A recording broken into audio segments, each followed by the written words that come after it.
Again, do you want to see me? Today we are talking a little detour from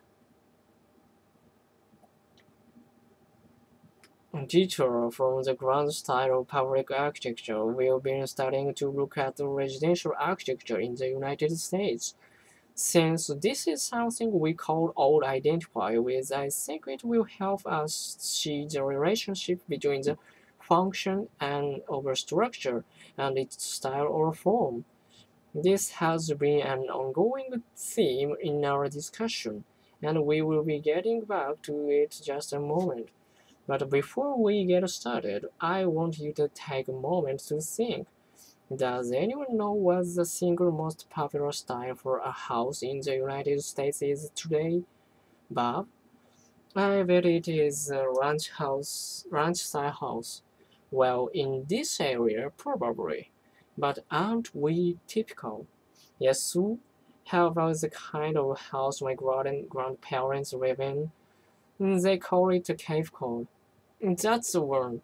Here's a drawing of what we consider our classic Cape Cod house.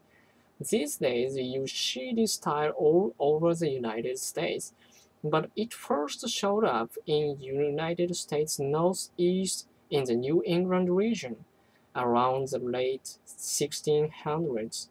For those of you who don't know, the Northeast coastal region, Cape Cod, is a peninsula, a narrow strip of land that jets out into the Atlantic, and so many houses in this particular style were built on Cape Cod that the name of the place became the name of the style.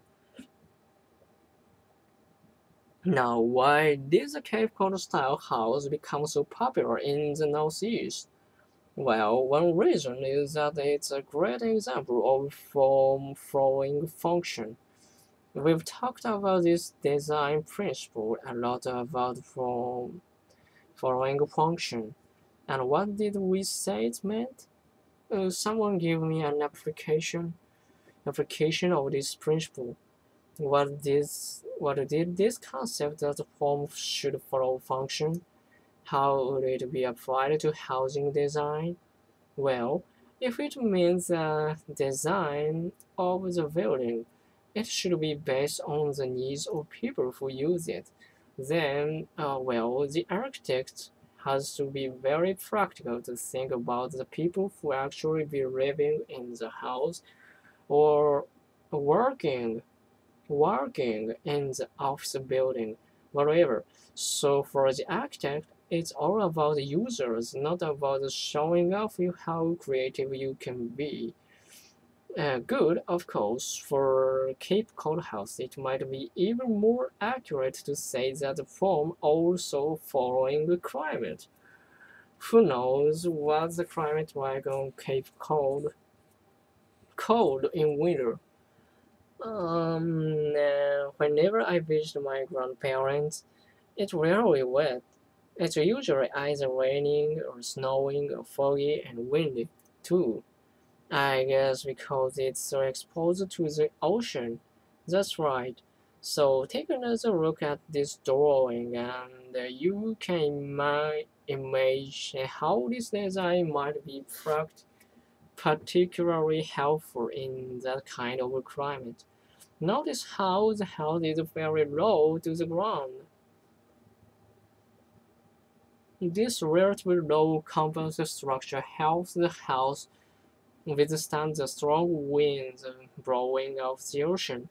And look at the slope of the roof.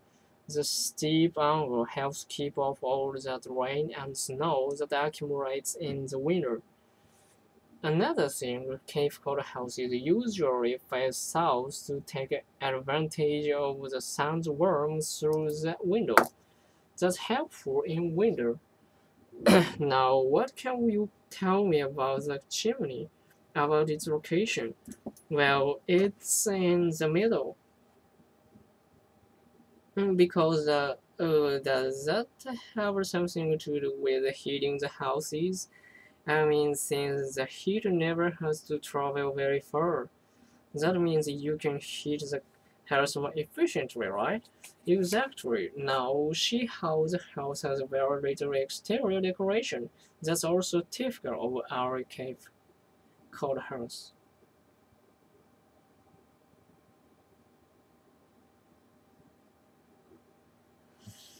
The wind was one reason. Nothing sticking out might blow away in the harsh weather. But there was probably another reason, not related to the climate, more a reflection of a rural New England society back then.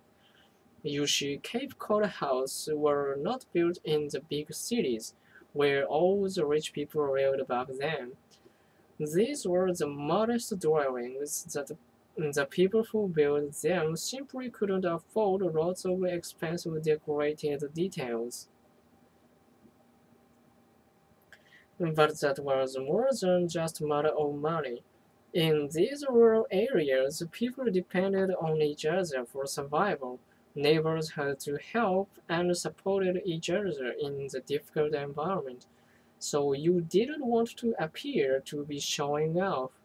You wanted to avoid anything that might set you apart from your neighbors. The same people, uh, the same people you might need to help you someday.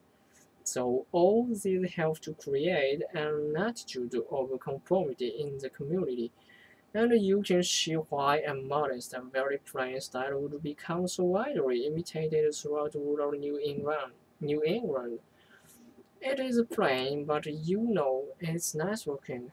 Good point, and in fact, it's precisely that as aesthetic appeal. The purity is a nearly perfect proportion of the house. That's another reason for the cave called enduring popularity even in the places where the climate was so mild. Its functional design doesn't matter.